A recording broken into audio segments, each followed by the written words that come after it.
Dulu, Bukalapak adalah salah satu raksasa e-commerce di Indonesia.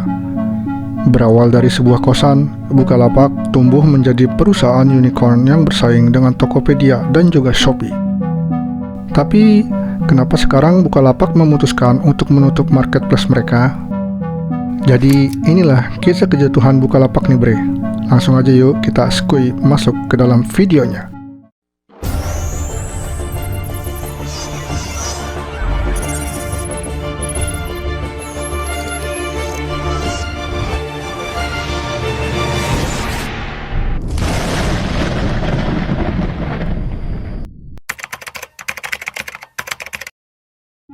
Semua bermula di sebuah kosan di Bandung pada tahun 2010. 3 mahasiswa ITB yaitu Ahmad Zaki, Nugroho Heru Cahyono, dan Fajrin Rashid mempunyai sebuah visi besar, yaitu membantu UMKM Indonesia go digital.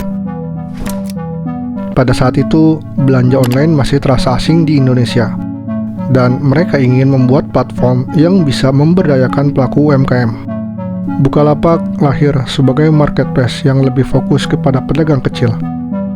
Berbeda dengan e-commerce besar lainnya yang lebih condong ke brand ternama, Bukalapak menargetkan warung, pengrajin, dan pebisnis rumahan. Namun, perjalanan awal Bukalapak tidaklah mudah.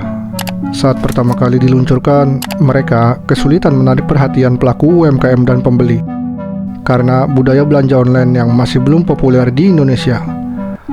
Founder Bukalapak sendiri harus door-to-door meyakinkan para pedagang kecil untuk bergabung. Di sisi lain, masalah teknis juga menjadi tantangan besar. Dengan tim yang kecil dan dana yang terbatas, mereka harus membangun sistem yang stabil, menangani transaksi, dan memastikan keamanan platform Bukalapak. Perlahan tapi pasti, Bukalapak mulai dikenal dan semakin banyak UMKM yang bergabung. Masyarakat pun mulai percaya dengan konsep belanja online, dan dari sinilah Bukalapak mulai berkembang pesat. Di puncak kejayaannya, Bukalapak mencapai status unicorn dengan valuasi sekitar 7,5 miliar dolar setelah IPO pada tahun 2021. Investasi besar dari N Financial, YIC, dan berbagai investor lainnya semakin memperkuat posisi Bukalapak di pasar, membuatnya mampu bersaing ketat dengan Tokopedia dan juga Shopee. Keberhasilan ini didorong oleh berbagai inovasi seperti gratis ongkir, cashback, serta sistem pembayaran fleksibel yang menarik lebih banyak pengguna. Bukalapak juga meluncurkan fitur-fitur unggulan seperti Bukareksa untuk investasi reksadana, Bukamas untuk jual beli emas digital, serta Buka Modal yang memberikan akses permodalan bagi pelaku UMKM. Selain itu, strategi pemasaran Bukalapak juga sangat agresif. Mereka aktif dalam iklan besar-besaran yang menarik perhatian masyarakat luas. Salah satu iklan yang paling ikonik di TV adalah Aku Jadi Gila.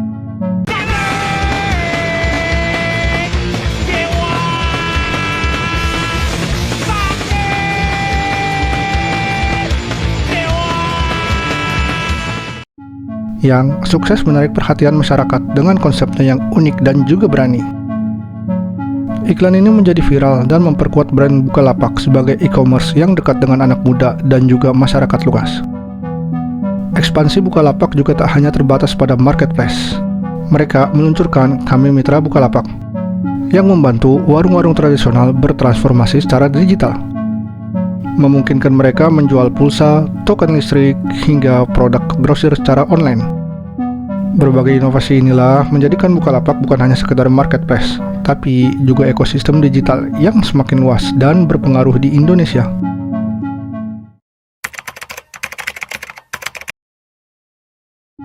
Tapi perjalanan Bukalapak nggak selamanya mulus nih. Masalahnya mulai muncul dan persaingan makin ketat. Shopee dengan strategi bakar duitnya serta promosi agresifnya makin menarik pengguna. Sementara itu, Tokopedia dengan dukungan Gojek semakin mendominasi pasar. Bukalapak kesulitan bertahan di tengah persaingan yang semakin ketat. Kesalahan strategi juga menjadi faktor besar. Bukalapak terlalu fokus pada ekspansi dan juga inovasi produk finansial seperti Bukareksa dan juga Bukamas. tapi kurang memperhatikan pengalaman pengguna. Di marketplace utamanya, banyak fitur yang dirilis tidak cukup menarik perhatian penggunanya. Sementara Shopee dan Tokopedia terus meningkatkan layanan mereka dengan menambah variasi produk. Masalah internal pun juga semakin memperburuk keadaan. Pergantian kepemimpinan pada 6 Januari 2020 dengan mundurnya Ahmad Zaki sebagai CEO membuat arah strategi perusahaan menjadi kurang jelas.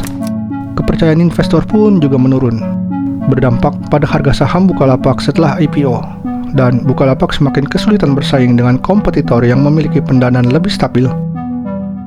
Akhirnya, meskipun memiliki berbagai inovasi, Bukalapak pun mulai kehilangan pangsa pasarnya.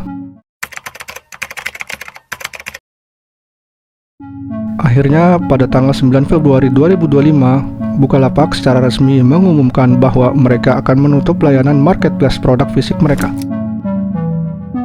Keputusan ini juga mengejutkan banyak pihak, mengingat Bukalapak pernah menjadi salah satu pemain utama e-commerce di Indonesia.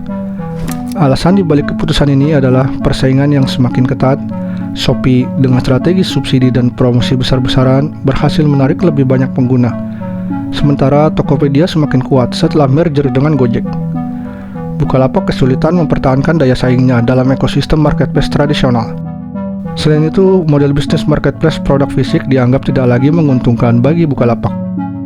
Mereka memutuskan untuk fokus ke layanan digital, seperti penjualan pulsa, token listrik, pembayaran tagihan, serta memperkuat ekosistem mitra Bukalapak yang berorientasi pada digitalisasi warung dan juga UMKM. Dengan strategi ini, Bukalapak berharap dapat bertahan dan berkembang dalam landscape bisnis digital yang terus berubah. Kejatuhan Bukalapak ini bisa menjadi pelajaran penting nih dalam bisnis. Inovasi dan strategi yang tepat adalah kunci bertahan dalam dunia bisnis. Kalau nggak bisa bertahan, bahkan raksasa bisnis pun juga pasti bisa tumbang. Jadi, apakah kalian pernah menggunakan Bukalapak untuk berbelanja atau berjualan? Tulis dalam komentar ya.